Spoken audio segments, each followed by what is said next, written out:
Stanford University.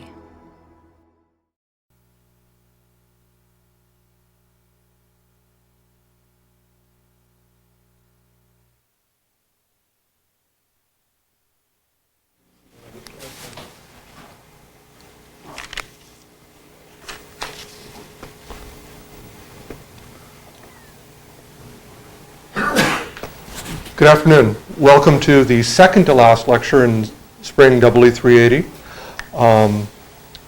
As I have said a couple of times, keeping up if you're trying to take the class for credit is a good idea. As of a couple of days ago, 25% of you were current, 40% of you hadn't done anything, and 35% of you had done one or more. You think you're going to catch up during dead week? I was a student here. It's not going to happen. You might want to pick up a couple lectures now. But moving on. Today's talk returns to a common EE 380 topic, namely robots. We started the quarter with robots. We've done robots one or two times almost every quarter. And we keep doing robots because robots are cool. And not only are robots cool, but they're perfect computer science. They involve all of the great problems, plus mechanics, plus electrics, and we're nominally in the EE department occasionally, and deep human psychology. Which reminds me, does anybody know why the Terminator robots, the biped models, have teeth? And I think I understand that one, but should we be concerned that San Francisco is the root of all robot evil? I don't know. I'm not sure about that one. The head of, no, it was San Francisco. I haven't seen the movie. Okay, well. Seymour Cray once said that you can tell the pioneers by the arrows in their backs. Unfortunately, robotics is a pioneer's field. So many of the talks have, all the EE 380 talks involve don't do this, but most of them involve, we think if we'd have done that, things would have gone horribly, but it didn't, so we're rich, or we're wonderful, or something. The robot people don't have that luxury. When they come in, they're often telling us about things that actually died, and they have a pretty good idea that it is dead, so when they say something doesn't work, they know what they're talking about. However, today's speaker has done something pretty cool in that he came up with a robot that wasn't creepy like Teddy Ruxpin and wasn't a complete con job like Furby. John Sosoka. Oh, by the way, I like con jobs, so the Furby was wonderful, but Teddy I can't handle.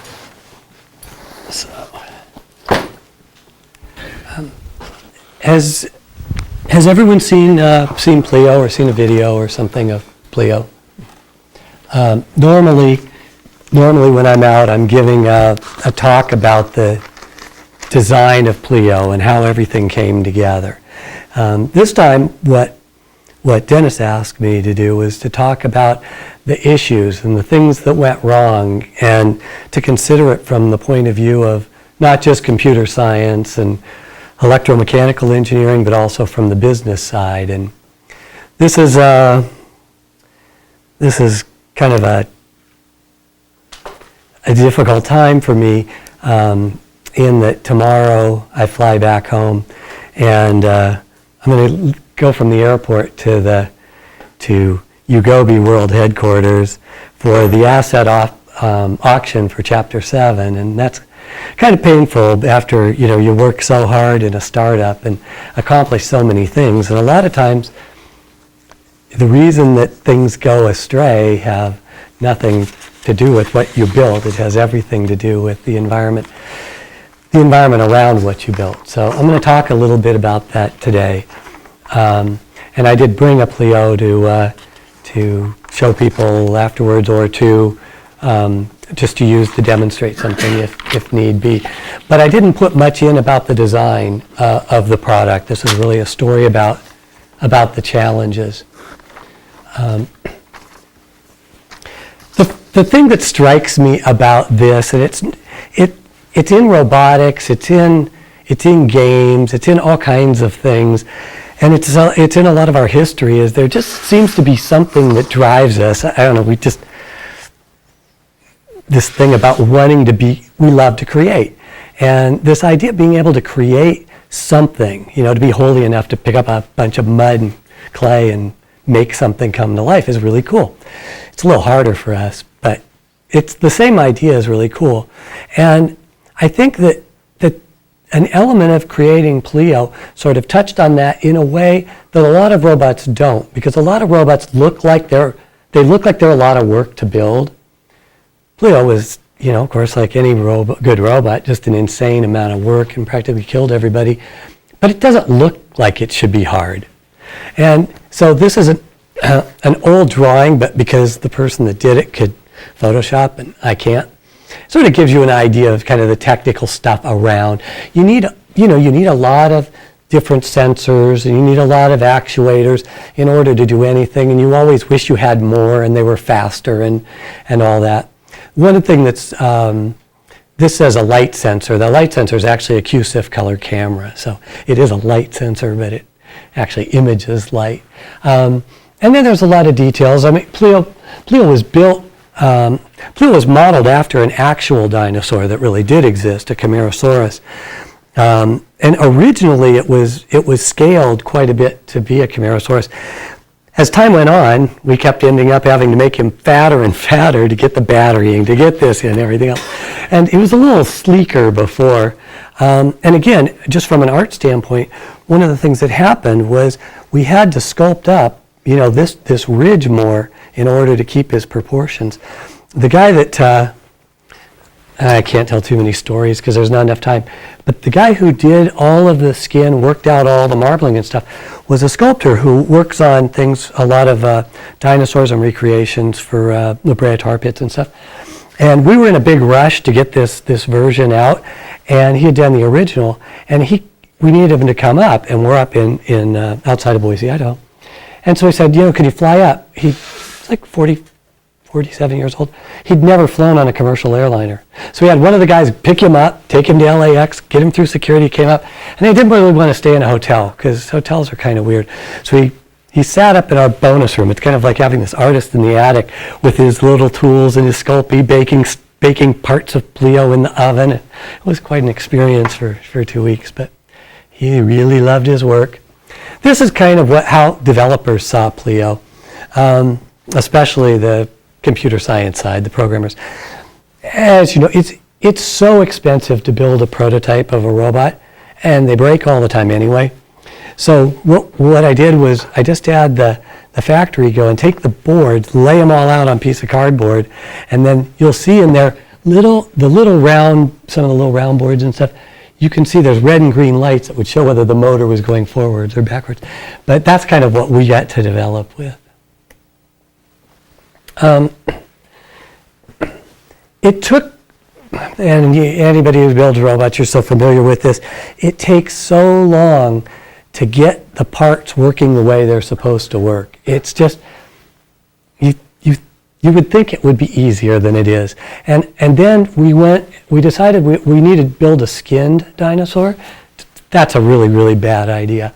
The skin is so hard. It's so hard to make a skinned animal. And of course the skin becomes a really important part of your mechanics. Unless you have incredibly strong actuators, it changes everything. So the skin changes the way the tail works, and tails are very expressive. And if you feel Pleo, we had to build all the little vertebrae to make everything work. And then you're trying to figure out, well, where does all the skin go? Where does the skin draw from? So it's really a challenge. Finally, in September of 2007, we finally had a system that just didn't send bogus data all the time, and it kind of moved the way it was supposed to. And it basically had generally it had all the animation, it had basically the structure in there. But it just looked like a robot. It didn't have the character. What we did originally in 2006, we went to Demo 06, and we did a scripted demo to show kind of how Pleo would work. And we just filled in, right, conveniently placed him 3 steps from the end so he could see the edge and all that. But it gave you the feel of what went on. And this was a really astounding thing, because although it's like everything was there, it wasn't the Pleo that we kind of knew and expected. So at this point, we brought in the artist. I knew from other work that I'd done building video games and things like that, that towards the end I needed to bring in a really talented character animator. So we had a guy who was working on Transformers and stuff, ILM type guy. Because you need somebody with fresh eyes, just like you always do. And then there's so much nuance in character animation. It's so amazing. Instead, it's not like you're doing a whole new animation. It's like you move and then you pause for a moment and then you move. And it makes it completely different. And so we had that. We had the voice talent for Pleo. All those sounds in Pleo were from a voice actor, an improv person and teacher named Gary Schwartz.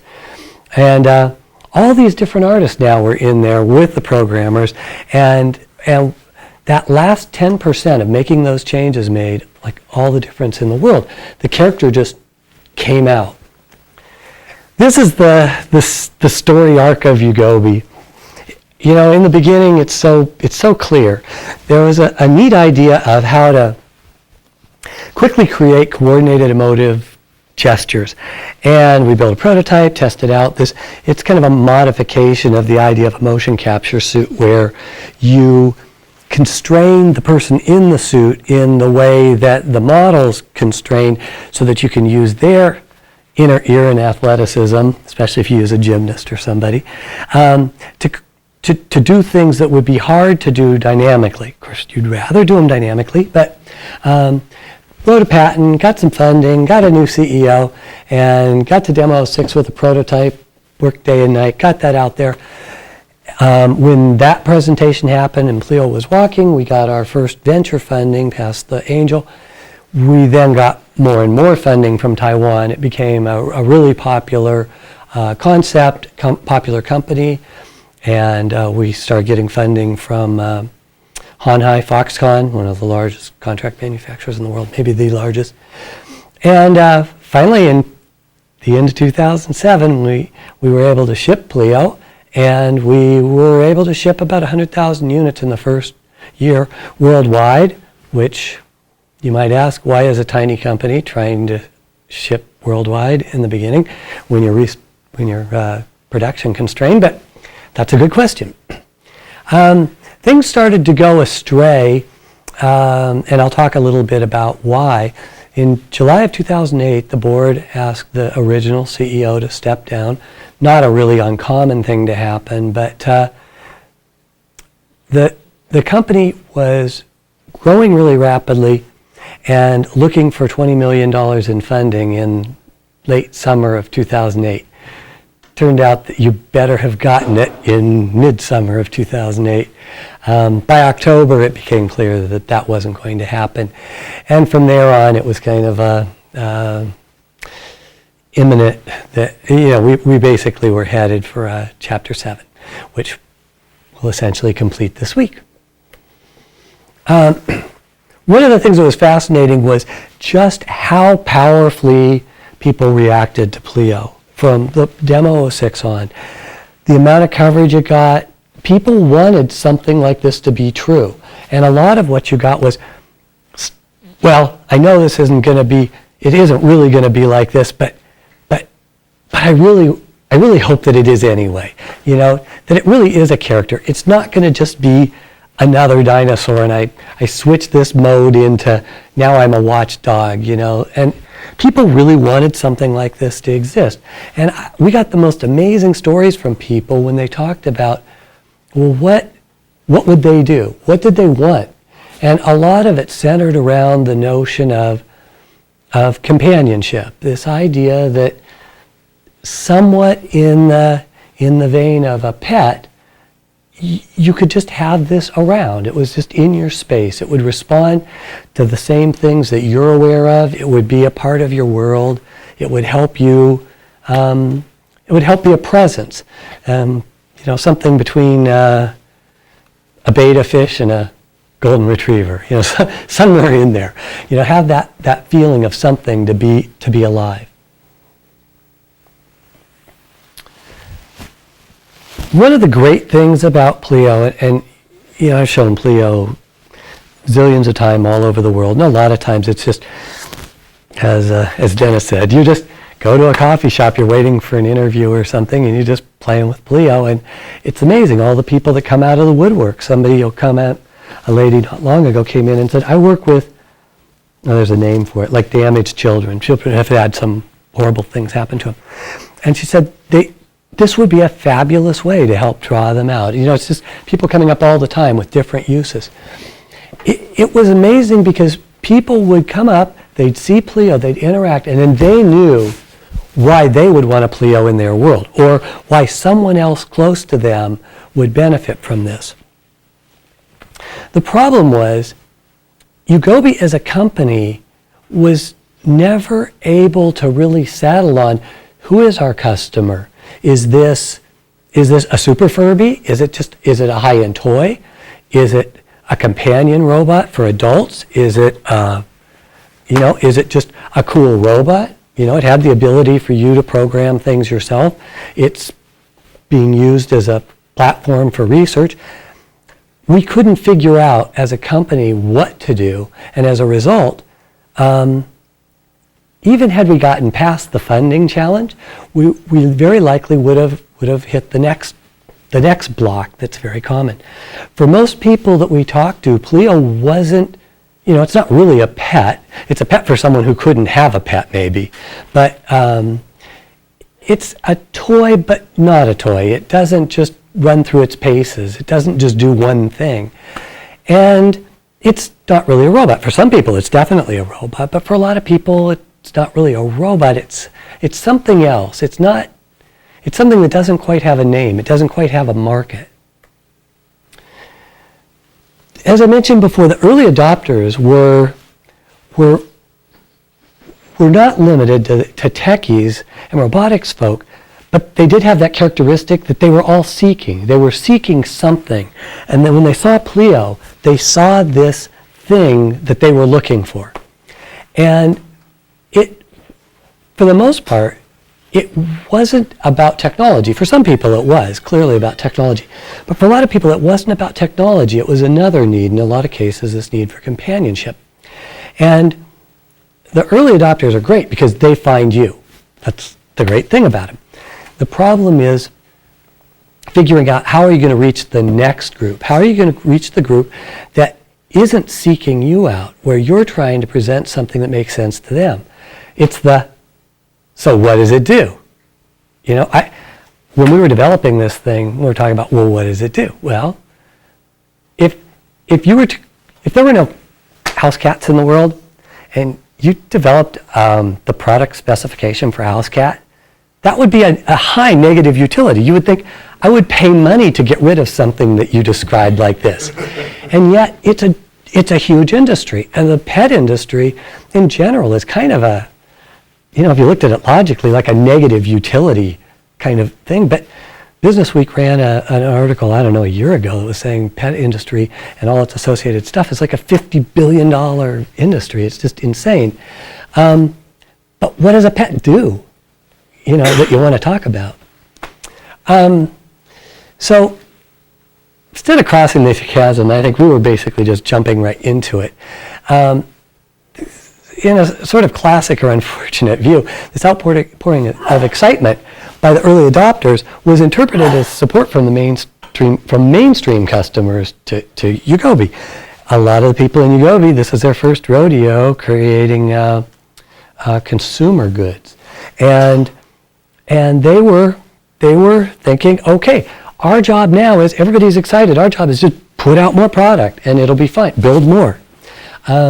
And given the large amount of venture money that had been invested, and of course at this time, there was a very hot IPO market in Hong Kong, which was, getting to scale, and IPOing was really appealing to a lot of people. The rapid growth drove, as it always does, drove a lot of decisions. And it focused resources in areas that didn't necessarily address the core marketing problem, the core problem of what are we going to produce and for whom are we going to produce it.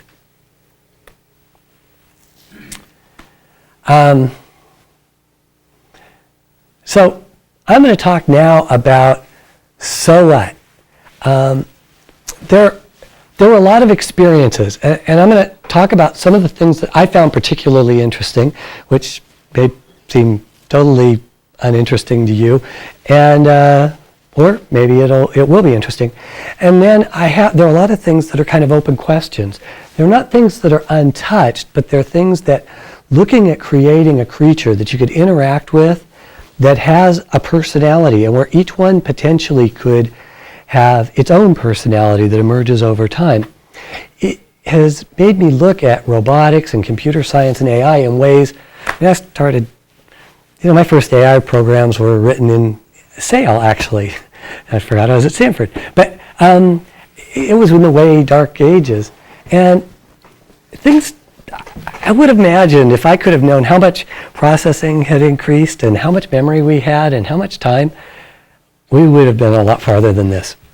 So since you guys probably know the answers, you can tell me after the talk. One of the key things is this, I don't know who was it, Alan Kay, the point of view is worth 50 IQ points or some number, some positive number. Looking at creating life forms just made me see things a lot differently. And there is a fundamental difference between giving feedback like a lot of consumer goods do, right? They beep at you, they flash a light. If the character's angry, its eyes turn red, and if it's happy, its eyes turn blue, if it's calm. That means nothing to the human animal in us. That's a high-level translation that we're capable of doing, just like we're capable of learning all the arcane technology that gets thrown at us. It doesn't mean it's fun. But when you quit playing with Pleo, and he tries to get your attention, and it doesn't work, and he goes, that like grasps at you. Actually, I have a story. I was interviewing somebody, a techie guy, and we had a good interview, and he said, my wife is a psychologist, and she might be really interested in that. I said, well, for the next interview, why don't you bring her along? So we meet at the coffee shop, and Pleo's there, and we're playing with him, and she's like, yeah, I know, it's okay, it's a robot, and it's kind of trying to pretend that it's alive. And so we all stopped playing with it because we got on with the interview, and Pleo got into that mode. She's following the interview, and Pleo got into that mode, and he's like, and she just reached over like this, and she grabbed her hand and looked at it. It was the funniest thing. It's like she totally knew that this was fake. Everything about it was fake. But that thing inside of you, once you relax, it sneaks in and gets you. And it was so funny. That's an area that I think is really worth exploring. And I'm going to talk about it a little bit later. And if you have a platform like this, and this is a really inexpensive platform, you can experiment with things like that. And if you don't have a platform like this and you try to pretend, it doesn't really work because you don't have the same cues when you do something like a virtual thing on the screen. We always, we use 3D, we pre-visualize all these motions on the thing. But it's different. We respond differently from those than when it's on a desk in my space or on my kitchen table or whatever else.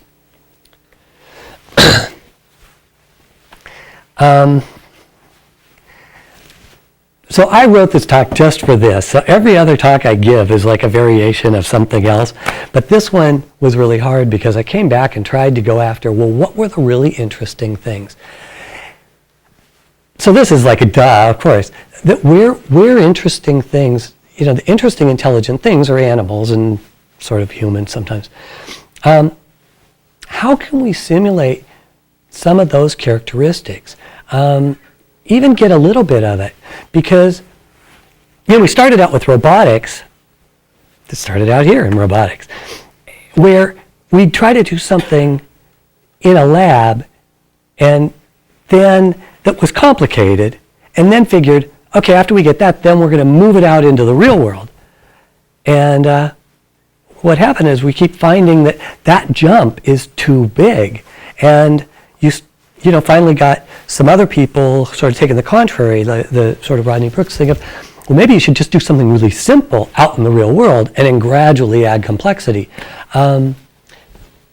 it's an interesting question because every summer when the flies come out, you're just so darn amazed.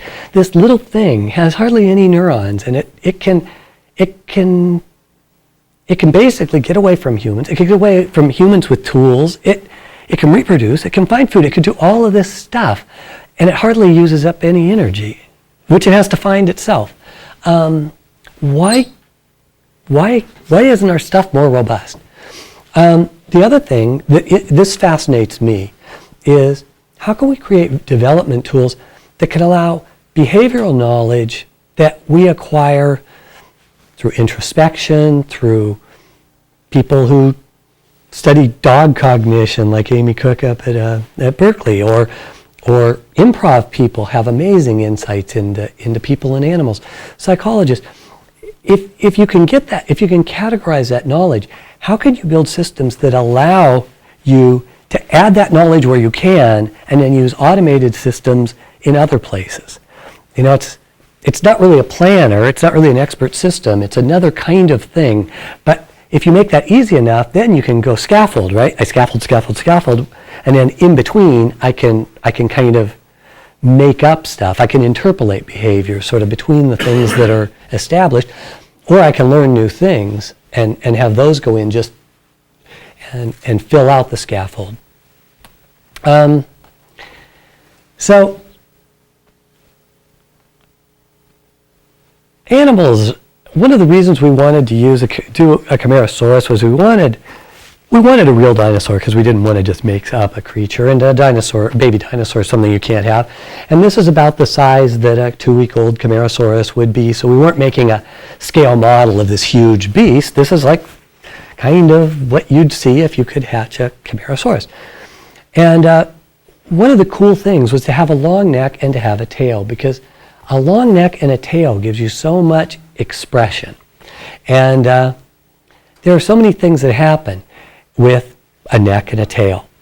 And one of the things that was going on was during the time that we were developing Pleo, I was raising a golden retriever puppy. And so we would use a golden retriever. We'd bring her over with the artist and we'd hold her tail and go, no, it's got to go like this and this. And it's like, as long as you pay attention to me, you can do anything you want with my tail, you know. But golden retrievers they're just totally people. They'd rather be with people than eat or anything else. And so I would go with the golden retriever. We'd go to the bus stop. Well, initially, you know, I had lots of time to train her during my sabbatical and before I started Pleo. So she'd lay down, right, in a downstay. I know I'm in a downstay. As soon as the kids got off the bus, she'd shoot out.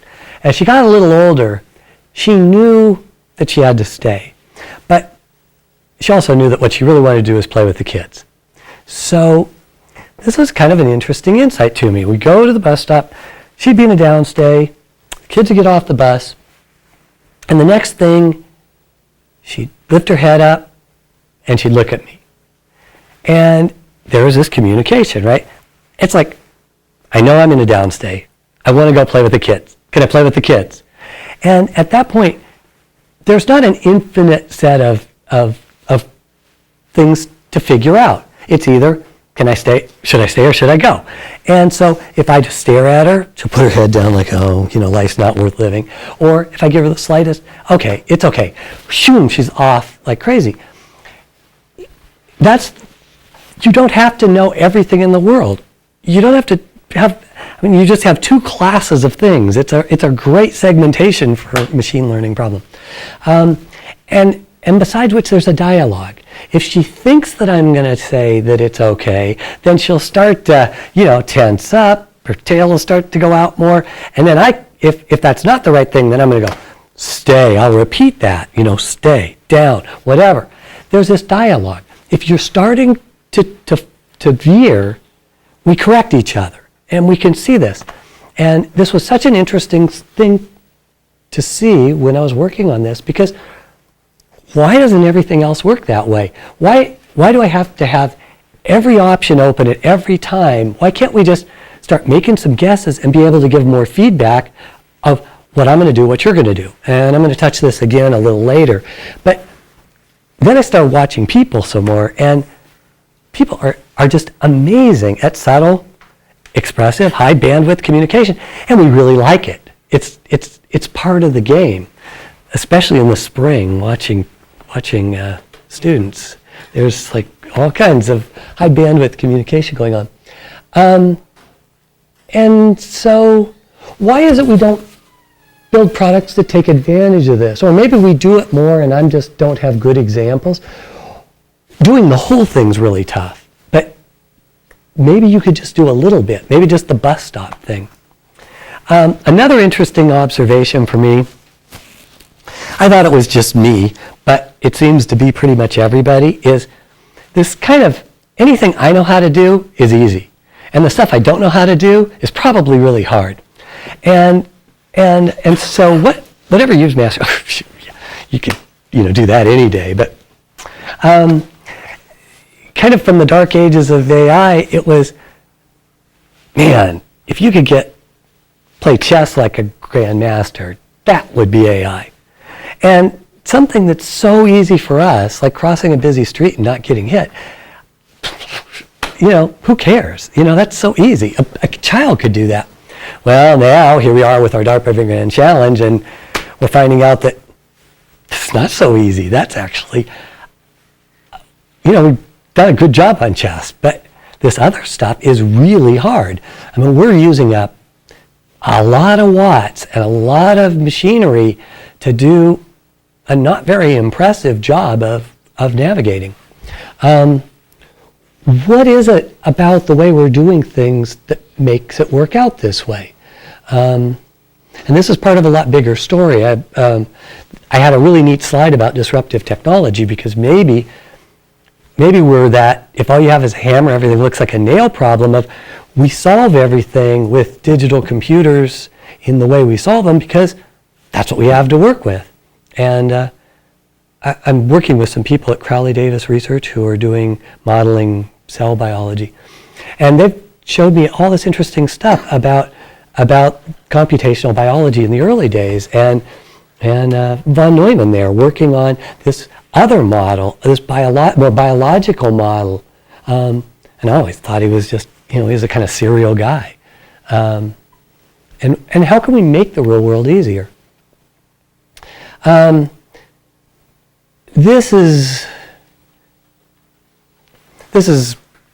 stuff that you wrestle with all the time, but I'm just sort of restating it in order to get to the last part, which is a lot of our stuff doesn't. It works if you use it the way that it's meant, in the place that it's meant to be. As soon as you take it out of that place, it tends not to work at all. Whereas I could take a cat and introduce it to, or a dog and introduce it to something they've never seen, and they'll do something that kind of makes sense. They try to adjust. Or you put a dog in an airplane and they'll still sort of try to adjust.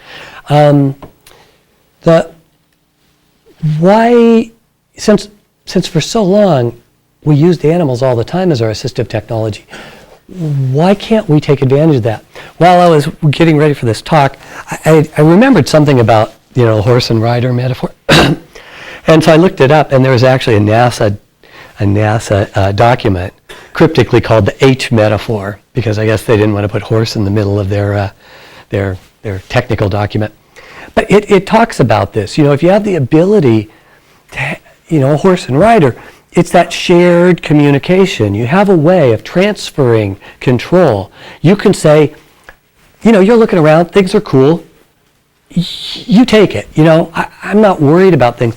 On the other hand, you may identify something that the horse can't appreciate is a problem, and you realize it can't, and then you bring in control, and you tightly control what's going on. Same thing happens with the dog. I have more dog stories, but the same thing. That ability to know that I can let this thing go because I know in a moment I can bring control back if I need to. That allows you to make lots of mistakes, especially if you're telegraphing what you're going to do next. But I don't see this much in our technology. But it's a cool idea.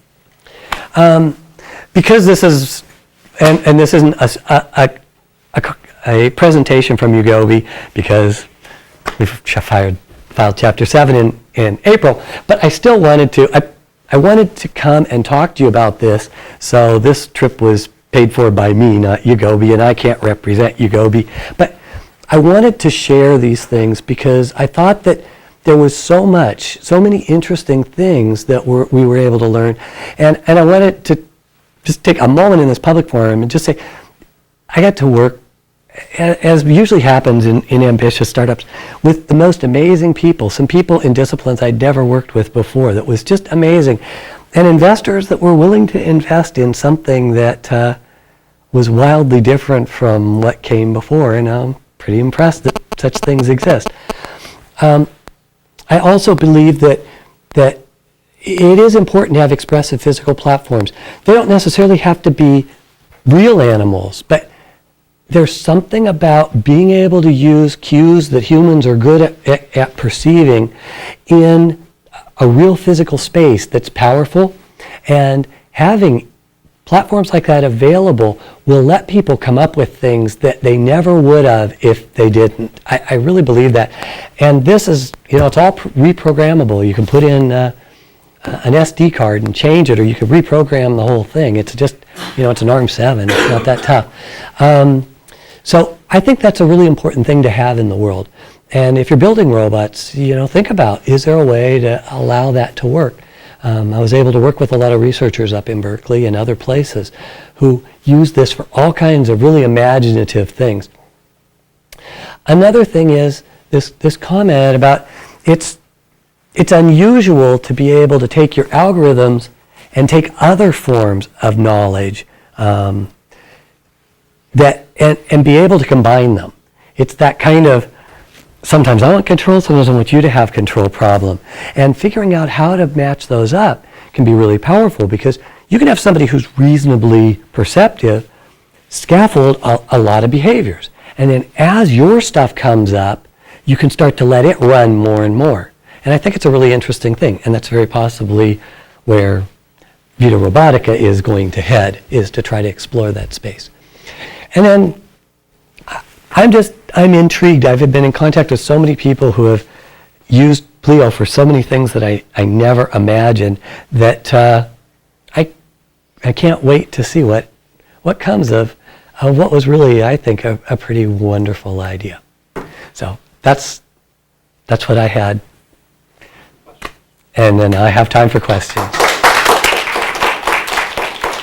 Now we begin the interesting part. That's why I try to talk fast. Yes? Technology, you say, is not so good at human, new situations, but when paired with humans, I stretch the mold, the term technology. One of the greatest advances in technology are places where someone comes up with something for one purpose and it splashes to all other purposes. The Willys Jeep in World War II, the C-47, things that end up going beyond their intended purpose. I believe it was in this room I heard a talk where someone was talking about small design teams, focused, targeted versus wide open, the Apple versus the IBM. But do you think Pleo reached the technology point that it could expand out? I mean, it sounds like people were pulling it out, but something wasn't letting it go. So there's two things. One is that's a great counterexample to what I said, and I think it's really interesting. So I'm gonna file that one away. I was really looking at the when I was saying that, looking at if I give a slightly off base input to a piece of technology, I usually end up someplace completely separated from where I wanted to go. Whereas in other interactions, and a lot of it's because of this feedback, you only get a little ways off. Like first the dog kind of growls at you because you're pulling his tail before, it doesn't just, you go over and you go to pet it and you touch its tail and it bites you. I mean, maybe if it's a pit bull or something, but usually it's sort of, the situation degrades kind of gracefully, whereas a lot of times we don't give enough feedback and we don't give you that ability to know that you're going astray, and then all of a sudden you're lost. So that was what I was going for. But that's an interesting point. In the repurposing, I think that's really important. I just read an article that someone sent me. It's a local article. It was from Sacred Heart or something. It was a story about Pleos being used in rehabilitation, and it was something that I had in the back of my mind because at my previous company, Neurosmith, we built these child-directed products. Well, as a side effect of that, it turned out that it was valuable for all these special needs, which I had never imagined, I never thought of. When we were doing Pleo, I thought about that some.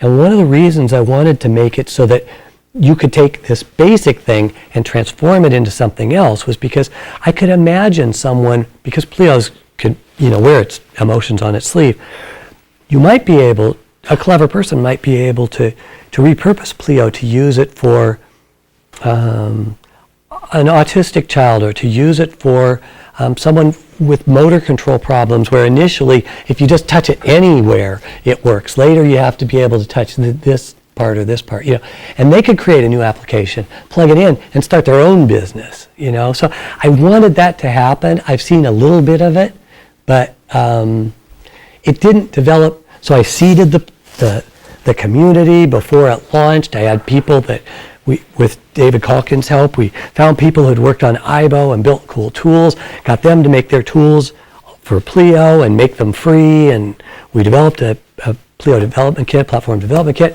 I tried to make those things happen while the business was just trying to, get Pleos out there. And I think, given another year, I think that really would have worked. I mean, we've put these in several universities where they're using them as a lab tool. They're developing new things. I still think that that could happen, especially if the development kit stuff gets out there and some people start using this as a platform, because it's just tough to get a platform like that for a few $100. Manufacturing flow eventually. So, yeah, we'll quit, although it may not. I mean, the IP auction is Friday, so it could be that it's back in production in a couple of months by a new owner. I don't know. We have a Twitter question. Okay. The first one ever. Please tell us about Vita Robotica, if you can, and how it relates to Pleo and Life OS. After April 17th, and we filed our paperwork for Chapter 7, which, having been a serial entrepreneur this many times, this was the first time I ever had to do that. I got gold star from my bankruptcy firm. They said it was the best Chapter 7 filing they'd ever had. But as soon as we filed that, then we were no longer a part of Ugobi. So one of the things I had to do was quickly get another identity because I couldn't use that one. And so, because I'm fascinated in this kind of life and robotics thing, I put that one together, and I started doing some work that I'd wanted to do earlier and I hadn't done so much of looking at medical applications and looking at a very different way of putting together a sort of a synthetic brain, a synthetic control system that does let you match algorithmic things and sort of taxonomy type knowledge in a way. And that's at the moment where I think I'm going with Vita Robotica, with Tyler Wilson, who has collaborated on this and many other projects. But I don't know for sure. It'll be interesting to see what happens on Friday with Ugobi. Yes? Second part of the question. What is Life OS? What was it? What was that? Just tell us about Life OS. Oh. So the idea in putting this together was not, I'm going to build a little dinosaur. The idea was we wanted to be able to build a line of life forms, of all different kinds of life forms for different applications, different ages, different sizes, different shapes, different modes of movement. And so what we worked on, and this again is why Tyler Wilson was so helpful, we designed in the past designed a large system in order to build educational games and other games that allowed you to bring a lot of media in and allow each of the media professionals to do their own thing, to not have to go through a programmer, which was, programmers, for the most part, don't have an eye for animation. And they go, well, it's good enough. The animators are like, no. But if the animators can just obsess on their own, then that works. So in something like Pleo, the high-level stuff says graze. Then there's a whole little machine that the animators can fine-tune with multiple degrees of freedom in there, depending on which joints have been locked by a movement and which haven't. And it can take values like arousal level and fear and select from all the available animations to make those changes. So from the notion that now I've chosen at a high level to graze, you could graze like, hey dude, what do I care? Go down, you're choosing, to the, I'm worried, you're sitting there, you stop, you listen, you go down, grab something, look. The animator has the ability to add layer after, they can make as many layers as they want. They can obsess over that if they want. And so that kind of connection was what LifeOS was set up to do, to allow you to build these richly textured things, to build a brain. It had, sort of that ethology, kismet kind of drives as sort of general organizing principles. It had a scripting language that you could go in and add, customize things and add detail in there. Scripting language was Pon. It's an open source language. It would have been nice to use something more common, but it was easy. It's sort of C-like. It's where the old Dr. Dobbs small c ended up going. Is kind of, but it was small enough to run in this platform. And it was trying to build a system that could grow over time and really enable all kinds of media professionals, including programmers, to build characters fairly quickly. Yes?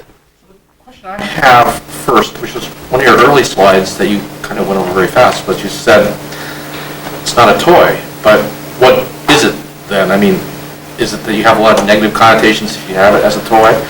I grew up near Mattel, and near Burbank, near WED, which is Walt Disney as an example. So what is it if it's not a toy? So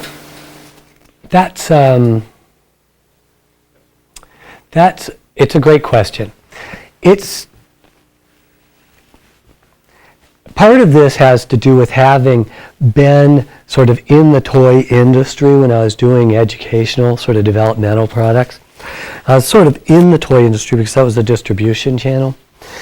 The reason I say toy is not that it's not a toy in some sense. I mean, my sailboat's a toy, a Ferrari's a toy. I mean, it's not about how much money it costs or how complicated it is. They're toys in that sense.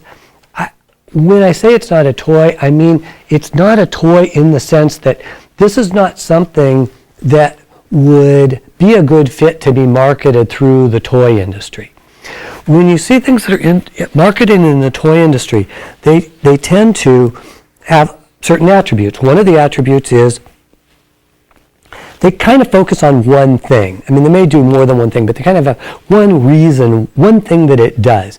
And if it's an animal, then it looks like an animal, and it does sort of one major thing or two or three major things that are like that animal, and that's it, and that's what it's supposed to do. They turn over quickly. They don't have a long-term play pattern typically. I mean, things that are in the toy market like Lego NXTs or train sets or something are different, but and then there's a lot of price pressure for what they do.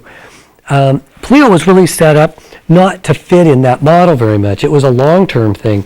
It could have content that changed. You could have many, many, many different personalities. We did a lot of free downloads that would transform Pleo dramatically, like the Terror Pleo was our code name, but where Pleo turns into Godzilla And you can direct him by touching his legs, and he stomps on the village, and you hear crunches as he walks, and you grab him like this, or they fire infrared at each other, and they scream and have this way overdone death sequence. It had the ability to be a media player for 3D sort of character action, right? In that sense, it wasn't designed to exist in sort of the toy distribution. In the other sense that I could buy this and I could apply it to a little kid, and they could have a satisfying experience with it. In that sense, it makes a perfectly serviceable toy, but that wasn't the market we were going after. Now, on your negative connotation, it's not as much a negative connotation, but you know what the trading multiples of toy companies are? 1 on a good day.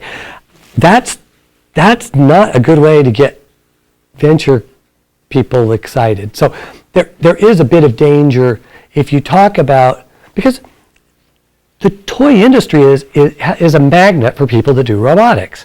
iRobot went down that path. I mean, it's a natural place to go to. It's a tough place to go for venture funding. One of the challenges for me is consumer the right place to go? Because you have to tell such an involved story right off the bat. And that's part of the reason I'm kind of interested in maybe doing a venture that grows more slowly and is directed at solving more specific problems in medical rehabilitation. Still lets you solve all the hard problems, but you don't have to go out in such quantity and reach so many people so quickly. Might be an easier way to sort it out before you hit consumers. Yes? Did you ever try marketing this seriously to lonely people, like hitting the home shopping channel during the noon to 3 p.m. slot and soap operas and stuff like that? No, but I think that's a completely serviceable idea. I think it goes back to what I said of we were unwilling to believe that we had to decide who we wanted to address, knowing that lots of other people could take advantage of what we're doing, but not having infinite resources, you can't address everybody and decide who do we want. Now, what was interesting was one of the people that worked at Ugobi, amazing woman named Diana Stern. Her husband is a partner at Bain, the consulting firm. So he and one of the guys that worked for him just went in and crunched all this data we did from Zoomerang surveys, right? Or WebMonkey, or I think it was Zoomerang. And they were showing us kind of what were the sort of classes that fell out from the people who actually bought the product. Who were they? And what was their motivation? One of the biggest classes was a woman in her 40s in a job that had a sort of creative element to it, as the people in the marketing department, the creative class. And one of the things that they really loved was sharing Pleo with other people. I took like 2 marketing classes when I was in school, but I've got somebody, they have a lot of money, they're already buying Pleo, and what they like to do is show other people Pleo. Somewhere in there's got to be a marketing opportunity, a sales and marketing opportunity. But we didn't want to commit, because when you commit to something, then you're not doing something else. And I think that was the problem. But what I can say is, having seen where Pleo ended up, that's a great idea, because one of the places it's ended up is in places like nursing homes and things like that, where people. One of our guys was a Vietnam vet, a Marine, tough guy, one of our manufacturing guys, and he took a Pleo to the Veterans Hospital, and he was had no idea. Like, are the guys going to just totally rib me about this or what? But by the end of the time, they played with it, some of his buddies, and they didn't want him to take it back because there weren't any pets there, and they loved having something kind of alive there that they could interact with, that cared about what they did. So I think it would work.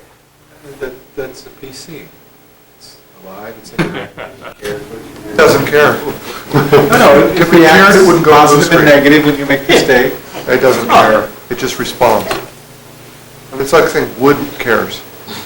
The one thing that I would say before I go on is, it's astounding to me how much difference it makes for something to exist in the physical world, to move in the physical world, to lift up into my hand when I'm petting it, to have texture. Not that this is the greatest texture, but we are very tactile and physical, and we have amazing machinery for knowing all the stuff that's going on in the world around us. And it's fun to see you be able to leverage that in a way that's very hard to do right now with the state of computers. Yes? If you're not sure what it is, you can let your customers tell you by looking at channels. If it sells in Toys R Us, then it's a toy. If it sells in PetSmart, then it's a pet. If it sells in Best Buy, it's a consumer electronics good. Where did it sell? So that was, that was one of the things that we were set up to do. We had sort of a disaster in that we signed an exclusive contract with a particular kind of distributor in the U.S., exclusive, before we really had the product even finished. And so we didn't get to quite explore that as much as we wanted in the U.S. In fact, we sold very few in the U.S. because of that. But different distributors in different countries kind of went it through different channels. And you could get some information that way, but the way that channels work is they don't do anything for you. They charge you a lot of money and they take a big margin, but they're just there to fulfill a sale. They don't create any marketing for you. They're expecting you are going to figure out your marketing message, you're going to reach the market, you're going to inundate it with that, and then you're going to drive those people to their store. So this was a huge eye-opening thing to me when at my previous company, Neurosmith.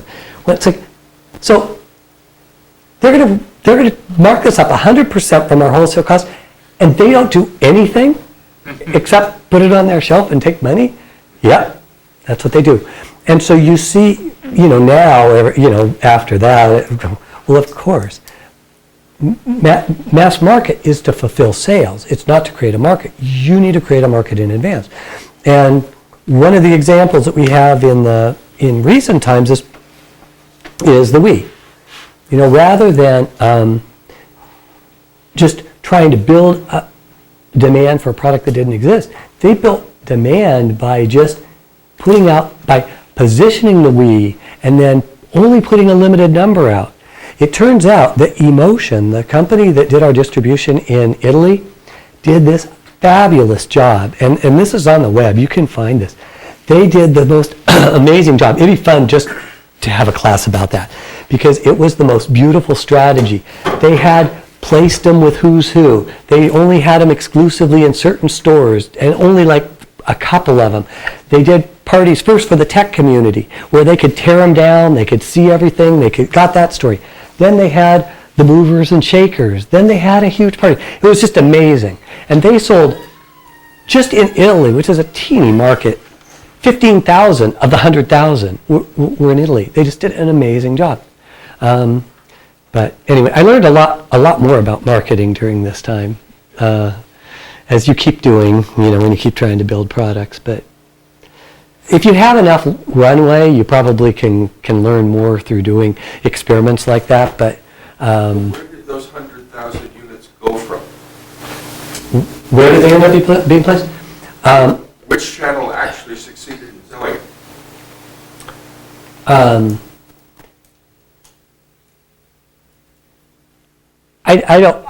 don't know the answer clearly enough to really want to answer that question. It's certainly in Russia, which sold a lot of units because they were just becoming, at that point, there was a lot of money finally showing up. They did a great job of positioning it, and it tended to sell in the places where game systems would sell. But they did a great job. They were really knowledgeable. They had demo units out. They knew how to interact. In Italy, it tended to, from my understanding, it tended to be very specialty, high-end stores that were not necessarily toy stores. They were like fashion stores and things like that. It was seen as kind of a fashion, almost an accessory. And in, I don't know as much in Europe. I know it was a blend of the kind of consumer electronics stores and then the sort of more specialty toy stores, but I don't know how they got distributed. It is a great question. I should know the answer. But I was a CTO, so I don't have to know. I just checked Amazon and they're offering them for $180. So as a researcher, get one. I mean, it's so cool. You've got 2 reprogrammable ARM7s and you've got 4 8-bit processors that are doing motor control.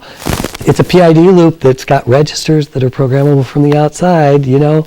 It's got all those just this front part. You've got an ARM7 connected to a QSIF color camera and 2 microphones, you know, in a high-speed input, and it's servoed. You can go, you know, for $180. Yeah, it's a great maker project. Well, Yes. I have to say that I do have one, and it is an amazing gadget.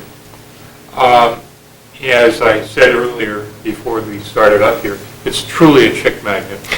You can take it into any restaurant, put it on the table, turn it on, and have it walk around, and you're immediately surrounded by a crowd. It's an amazing interest-generating device.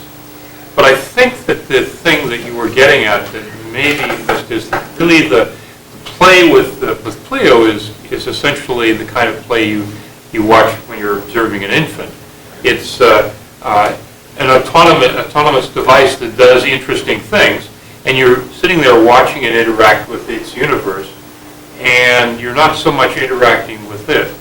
And as such, you try to train it here and there, but it's mostly watching it learn its environment. Right. And that's a very different kind of play than chess or a board game or a video game. And maybe not one which is as widely appreciated as being fascinating as it should be. Watching a 1-year-old crawl around and get into trouble is a tremendously educational event for an adult doing it. And I think the same thing is true with Pleo, or this class of robotic device. It's a very complicated gadget. Complicated not only in terms of the mechanics, but in terms of the way it interacts with the environment. The internals may be fairly simple. Don't think so, but I think it would be considered so. But it does very interesting and surprising things. It encounters a barrier. It tries to get around the barrier. Tries to move the barrier. Looks under the barrier. Looks around the barrier. It does the sorts of things that a 1-year-old might do crawling around the planet. I think that's actually the fascination. It also pedals. And that may have been programmed, but I think that we react to gestures. I think we react to dinosaur body language rather remarkably well. When it arches its back, it does it both to express itself and to show pleasure or anger, and it makes noises to do the same thing, and we respond to that. As such, I think it's much better than the Sony toy mechanical dogs, which were little robots. This is closer to a life form. Not there yet. No, not there yet, but it's a teaser.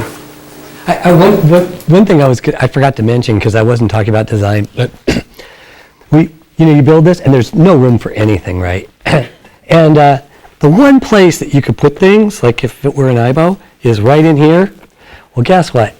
If you don't have a spine, you don't look like a real animal. You can't do the things, you can't walk right, you can't curl up. So we ended up having to put a pivot in the middle of this, the one place you had. So we have circuit boards that are arranged like, if you looked in that drawing, like a box that slides around the battery, and then the whole thing rotates. It was just insane. But if it without that spine, it just lost all of its character. So, way in the back corner. Yeah, one thing I noticed about this, and I think it's a sign of what's happened, because I actually had two of them, I took them around. I think younger people now are not as used to observing things that are not immediate and actually evolve over time. If you've been a parent, as Dennis was saying, I think you look at these kinds of things quite differently. But kids who are actually used to kind of getting quick hits and saying, so what does it do, and how fast is it going to do this, et cetera, missed a lot of the point. And what I saw its potential is that's the one thing that a lot of people don't do anymore, is to observe carefully, because they're immediately looking for the answer. And the thing that's nice about this is it's a black box of a sort, which I don't even think the programmers, frankly, could have told you 100%, given all the interactions, and you maybe, of every possible combination of what could happen under circumstances, which makes it an ideal thing for actually encouraging the kind of curiosity in science and kind of questions about, well, I wonder what if, and that's what we don't do very much of. So I just wondered if you had that experience in actually doing this with different ages of kids, ranging all the way from children all the way to college students, and whether there's any difference. Yeah, I saw that difference. It didn't surprise me that the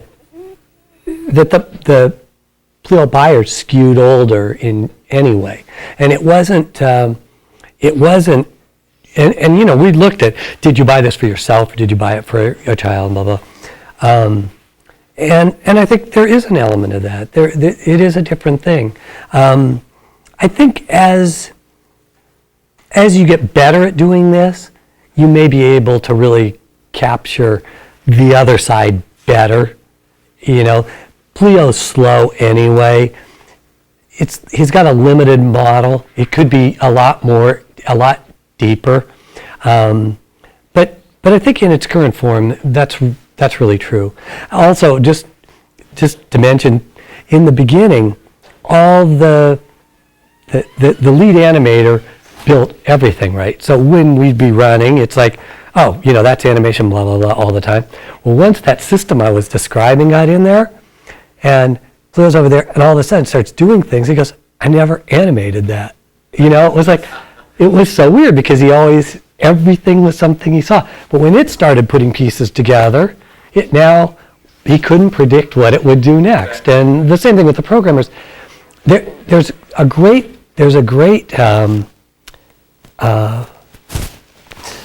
sort of story. There would be a great talk about the differences between building something like this and building a character in a game, because like things in a game that are hard, like making sure you don't float up off the surface, and you don't look through a wall that you're not supposed to look.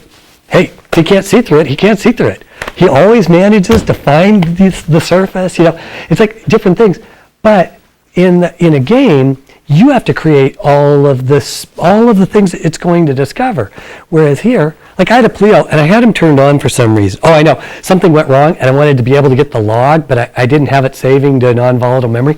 So I was taking it back to the office without turning it off. So it's in the back of my car, and as I'm going around corners, it's going, oh! Things that you just wouldn't have expected just sort of pop out. Because the real world is... Because it turns out I didn't know this, but different forms of music actually activated this. And I never tried it with classical or something else, but out in the middle of this was in the middle of a party, there was some rock stuff going on, and this thing went crazy, actually. It was quite astonishing. But having all the complexity of a real world as input is sort of fascinating in building a character. What would you do?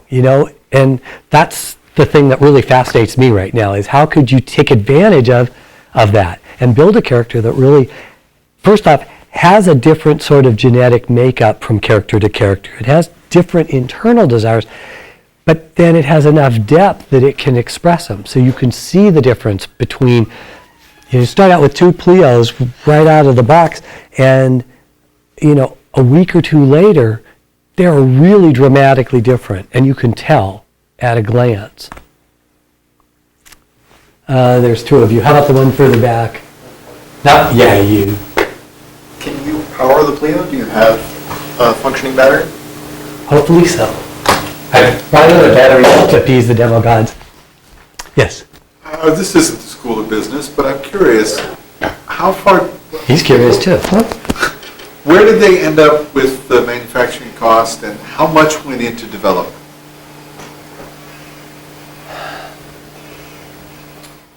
I want both. So the Pleos are actually built in southern China in Panyu, a nice ferry ride from Hong Kong. And the wholesale price was around $195, so the cost to build it was under $140. It's probably right around in there. I forget exactly where it ended up, but it's in that range, which for 14 servo motors and 6 processors and a camera and all the touch sensors stuff. Just the battery was like, I don't know, $8 or something. I mean, it's expensive to. And how much went into the total development cost? To get to the first unit, and this is sort of a rough guess, we was probably, not just development, but kind of running the company to get it to the point where we released was probably on the order of $7 million, I'm guessing, right around in there. I'm not the best person to ask that question. I just kept creating bills. Yes? How mechanically rugged is it? And is it a 2-year-old ready right away, or falls off? It's very robust. Actually, it was astounding how well this has worked, because if you've looked at the insides of this thing, it's got pulleys and wires and all this stuff. It's got so many components, and our return rate has been under 5%. And given the level of complexity for this thing, a lot of us who have produced consumer products before, we were like, oh my God. But it has a lot of advantage. So one of the things that happened is it's a very good form, right? It's an organic form. When it falls, most things I've built, it falls, it lands on a corner and everything shatters, right? When this thing lands, if it hits here, it's going to kind of roll, or it's going to roll. One of the worst things is to hit with the leg straight down, but if they aren't, and it hits, we put clutches on things. So when it hit, part of the force will be taken up by the clutches. Same thing with, we put a rod, a nylon Delrin rod through the tail and then captured it. So if you try to pull on it, it's not just the wires, it also has some strain relief. Yeah, it's a lot of strain relief. It's okay, baby. We tried to do a lot of those things, and then having this kind of rubbery skin has a little give to it. And so it actually is amazingly robust. We had them walk off desks a lot onto a concrete floor, just painted concrete, and none of the production units ever broke as a result of that. Not that I recommend it, but it's actually quite robust. No, we wanted it to be able to do that, and it probably could have in the beginning, but like I said, it kept getting fatter, and it got to the point where it just got too fat. Its center of gravity. So what we did to right itself is it just is so pitiful when it's stuck in that position that it sort of forces you to pick him up. So, but we originally were expecting that we could use the tail and the head to give and push the legs out and get just enough to go over. But anyway,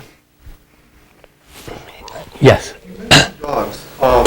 If you're a kid, you don't feed the dog, mom feeds the dog. So you have a different relationship with the dog, with the whole dog experience. Of course, every kid says, yeah, I'll feed it. But for adults, you got to feed the dog.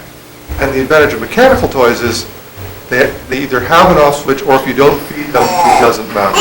Yeah, it matters, but it's not a real, you're not actually killing it, you're just psychically killing it. So, Yeah.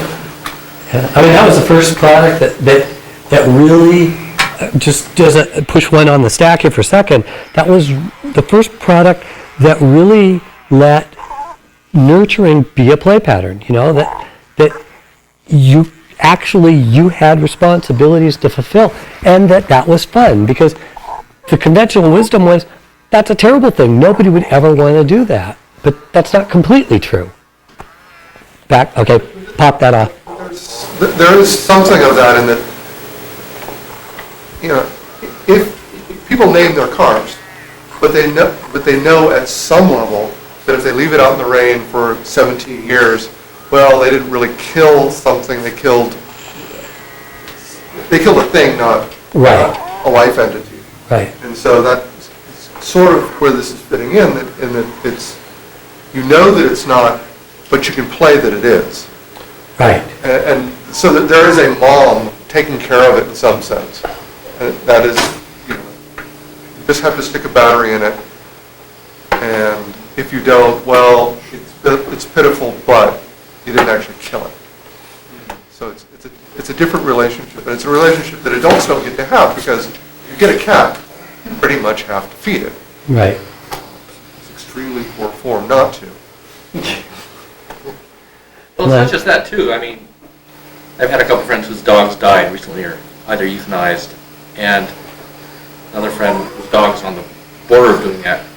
And it's really kind of pitiful when you see them arthritic or diabetic or all the other things that come with old age. I mean, they're not things you necessarily want to talk about.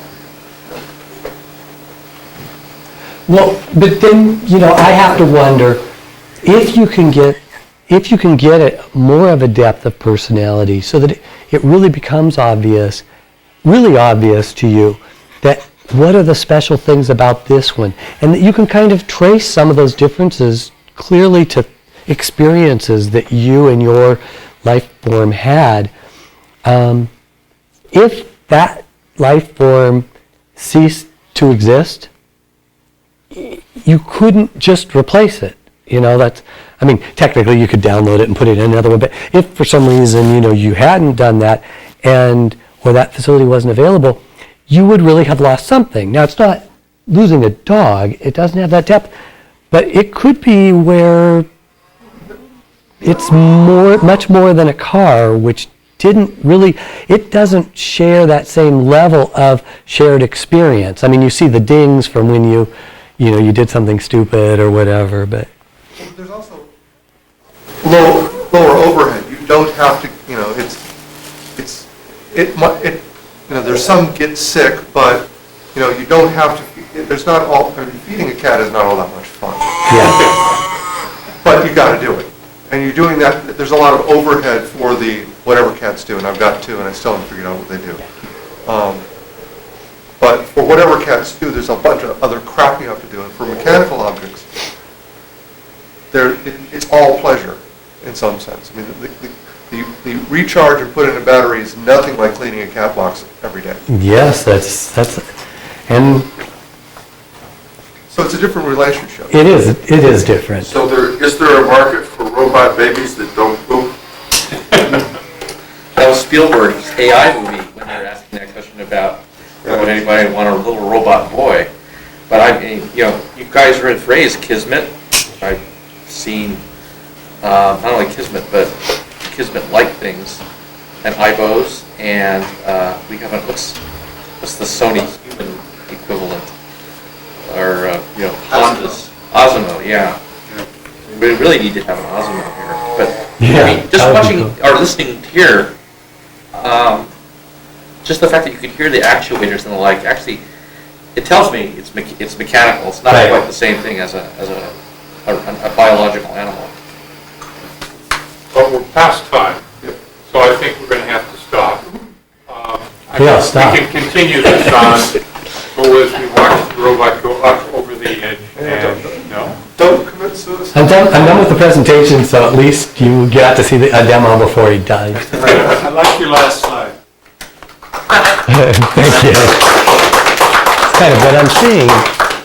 Grab your stuff.